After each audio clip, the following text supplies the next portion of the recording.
వడ్ల కొనుగోళ్లపై అనవసరంగా కేంద్రంపై నిందలు వేస్తున్నారన్నారు బీజేపీ ఎంపీ రఘునందన్ రావు. కేంద్రం కొంటేనే తాము వడ్లు కొంటామని ఎన్నికల ముందు రైతులకు హామీ ఇచ్చారా అని ప్రశ్నించారు. 70 లక్షల మెట్రిక్ టన్నులు కొన్నాం. ప్రతి గింజ కొనకపోతే తీసుకుపోయి కిషన్ రెడ్డి గారి ఇంటి ముంగట వస్తాం. కిషన్ రెడ్డి గారి ఇంటి ముంగట ఎందుకన్నా రైళ్లలో తీసుకొని నరేంద్ర మోడీ గారి ఇంటి దగ్గరికి తీసుకొని రండి, మంచిగా సమాధానం చెప్పి పంపిస్తాం. నీ బాధ్యత ఏందన్నా? నీ మేనిఫెస్టోలో ఏం చెప్పినావన్నా? కేంద్రం కొంటే మేము కొంటామని చెప్పినావా? ఒకసారి కాంగ్రెస్ మేనిఫెస్టో తీసి చూద్దాం. ఒకసారి ఏం చెప్పిందన్నా కాంగ్రెస్ పార్టీ? నరేంద్ర మోడీ గారు కొంటే నేను వడ్లు కొంటా అని రాసిరా? ఏం రాసిరు మీరు? ఏం చెప్పారు మీరు? ప్రతి గింజ కొంటామన్నది నీ మేనిఫెస్టో. కొనన్నా మా మీద ఎందుకు అరుస్తున్నావు?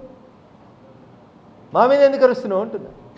నువ్వు ఆ రోజు రాయాల్సింది మేనిఫెస్టోలో గింజలు కొనాల్సింది కేంద్రమే, కేంద్రం కొంటేనే నేను కొంటా అని రాయనుంటుంది నీ కాంగ్రెస్ పార్టీ మేనిఫెస్టోలో.